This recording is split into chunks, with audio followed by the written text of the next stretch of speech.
Iran thought they had the ultimate weapon, their masterstroke, their guarantee that the world, most especially Donald Trump, would finally bow to Tehran's demands. But then something happened, something that the regime never imagined possible. Iran's ultimate weapon actually turned into Trump's ultimate leverage. Stick to the very end of this video because I'm going to show you exactly how it happened step by step, how it resulted in the latest deal, and why the consequences for the global chessboard are more profound than anything we've seen in our lifetimes. Hey gang, it's me, Dr. Steve, your Patriot Professor, helping to make sense of the madness with breaking news and analysis you're not going to get anywhere else. So you know what to do. Make sure to smash that bell and subscribe button. Also, I'm speaking at the ACCS conference in Atlanta on June 26th. I'll be delivering 2 talks, one on the return of Christendom and the other on the reawakening of beauty and education. So if you're thinking about attending the conference, I'm also hosting a private after-hours meetup, completely free, but we're almost at capacity. So make sure to scan the QR code on your screen to lock in your spot before it's gone, and I'll see you in Atlanta. For decades, Iran built what they believed was the ultimate deterrent, a fully militarized Strait of Hormuz. 20% of the world's oil exports pass daily through coastal missile batteries, underground tunnel networks packed with drones and anti-ship missiles, fast attack boat swarms, radar networks, covering every inch of that narrow 20-mile channel. The entire military architecture of Iran's Revolutionary Guard, the IRGC, was constructed around one single strategic premise: make the Strait of Hormuz so dangerous, so terrifying, so expensive to challenge that no American president would ever dare push Tehran to the wall. And for 47 years, it worked. Not because Iran ever had to use it, but because the threat was enough. The threat of economic catastrophe, the threat of $200 per barrel oil prices, sending energy prices through the roof, igniting a mass cost of living crisis throughout the West. But Iran made one catastrophic miscalculation. They assumed Donald Trump would blink in the face of that cataclysmic scenario. He didn't. When Iran closed the Strait of Hormuz, they thought they were locking the door on 20% of the world's energy supply, 20% of global daily oil flows through the channel. Europe, Asia, the Gulf states, all hostage to that narrow choke point. Iran believed that move was their checkmate. What they never imagined, what they never conceived, was that that checkmate would actually turn into the single most fatal move Iran could make.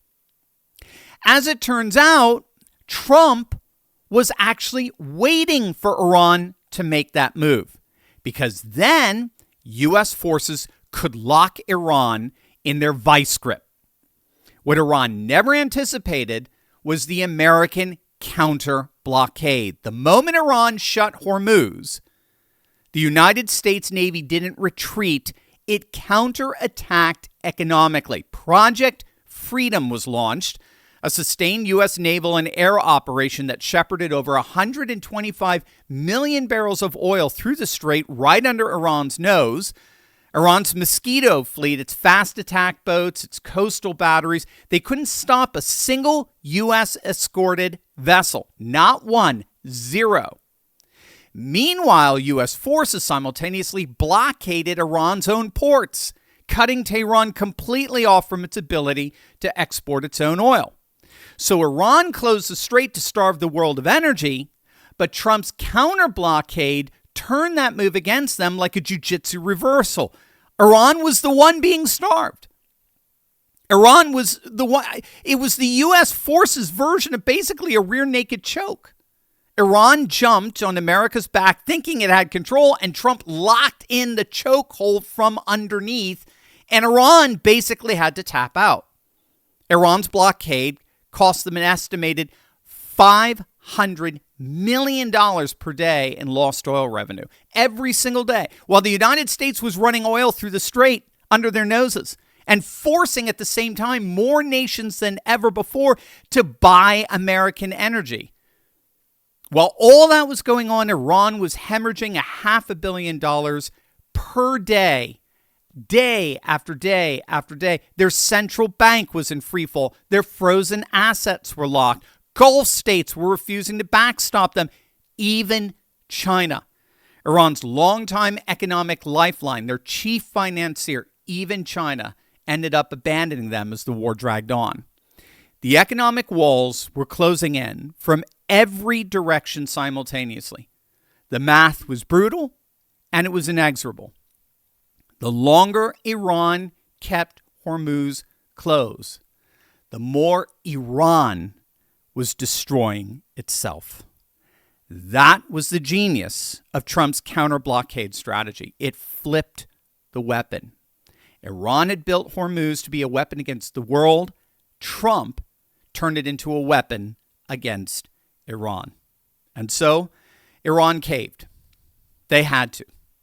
The math told them they had to concede Hormuz. They had to offer to open the strait themselves in order to lift the vice grip of the counter-blockade. And as it turns out, that's all Trump wanted. All Trump wanted was a permanently opened Hormuz. This is where both Netanyahu and the neocons here in the States are all missing it. It's so ironic that the idiot never-Trumpers at National Review, as well as Netanyahu, they're the ones most upset over this deal that Trump just struck. Ironic precisely because Trump was supposed to be guilty of fighting Netanyahu's war, doing the bidding of the neocons. Remember all that nonsense? And yet here we are. Who are the ones most upset over this deal? The very ones Trump was supposedly serving, Netanyahu and the neocons. So who's using whom? You know, one of the arguments that we made very early on in this was that it was actually the reverse. Trump was actually using Israel. Israel was fighting Trump's war, which is why Bibi's so upset. He sold this war to the Israelis, predicated on the notion that they were going to get all these concessions from Iran that the deal bypasses. But bottom line, what the critics don't get is that Trump in this deal just got absolutely everything he's always wanted. This deal he just secured is simply the icing on the cake of one of the most extraordinary geopolitical realignments accomplished in our lifetimes. You are not going to believe this. But first, have you noticed how fast the world is changing right now, with every single week bringing another headline about companies cutting workers, prices going higher, and families wondering if the old plan still works? Because for years, the establishment told us, go to work, trust the system, put money in a 401k, and everything will be fine. But what happens when your paycheck, your retirement, and your entire family's future are all tied to decisions made by people who you'll never meet? And that's exactly how they keep you dependent. But what if you did not have to stay trapped in that system? What if you were just one trade plan away from a more independent financial future? And that's the message inside the name Backpack Trader. It's not about Wall Street. It's not about staring at screens all day. It's about learning a simple plan you can carry with you, a plan that can help you build skill, confidence, and real choices from wherever you are. And now I know some of you are saying, come on, Steve, stock trading, isn't that risky and complicated? And I understand that completely because I was skeptical too, which is exactly why I trust my good friend Troy Noonan, the Backpack Trader, who spent 35 years perfecting a step-by-step approach for everyday people like you and me. And I know it works because I'm actually a member of his program myself. And here's what makes Troy different. He shows you how to prove the plan before you risk a single penny of your hard-earned money in the markets. So go to backpacktrader.com/TurleyFreedom right now, because Troy is hosting a free live training called Backpack Trader Live on Wednesday, July 17th at 7 p.m. Eastern. And when you register, he's going to send you his 12 Powers to Successful Trading ebook. And when you show up live, you're going to unlock the private replay of our Turley Roundtable with Troy, me, and real Backpack Trader patriots. So go to backpacktrader.com/TurleyFreedom, reserve your spot, and let's go get that bright, beautiful future that's waiting for you together. What Trump was ultimately trying to accomplish here were three goals that completely rearranged the geopolitical chessboard, right? This is 3D chess at its most masterful. And these three goals are all interconnected. They all pass through Iran. Goal number one, by taking out Iran, by rendering them militarily inert, Trump removed the single greatest impediment to the implementation of the Abraham Accords security architecture in the region. Since 2020, we finally now have the framework for a U.S.-brokered peace and prosperity architecture for the Middle East. It was one of the principal goals of the Trump's first administration. The Abraham Accords was the blueprint for lasting peace and prosperity in the region. But Iran and its proxies, Hezbollah, Hamas, the Houthis, they were the principal impediments to that architecture ever becoming operational. So what did Trump do? In a matter of just 2 months, an air-only combat, he compressed within the 60-day War Powers Act window the decimation of Iran. The United States forces destroyed their capacity to project power on land, sea, and air. We unified the Arab Gulf countries, the GCC, all of Iran's neighbors against Tehran. We set back Iran's economy and military ambitions by at least 2 decades. And we did all of it with fewer casualties than Joe Biden suffered in his catastrophic scramble out of Afghanistan. So that's the first thing. That's the first goal that Trump wanted. He wanted to remove the chief impediment to the Abraham Accords security architecture for peace and prosperity in the Middle East. 2 months, fewer casualties, greater outcome. The Abraham Accords architecture is now alive and implementable because the principal obstacle to it has been pacified. Goal number 2. Who did Trump want to permanently box out of the region? Who was Iran's principal financier and strategic sponsor who was exercising so much influence in the Middle East, particularly over the most important energy choke point on the planet? China. China was, through its Iranian proxy, gaining the same kind of tacit control over Hormuz that it was originally trying to achieve with the Panama Canal. You remember that? But now with the single most important energy choke point on the planet. Had Iran gotten a nuclear weapon, that tacit control, that Chinese domination of the world's energy jugular would have been permanent. There would have been nothing anyone could do about it forever. A nuclear Iran meant a Chinese protected choke point forever.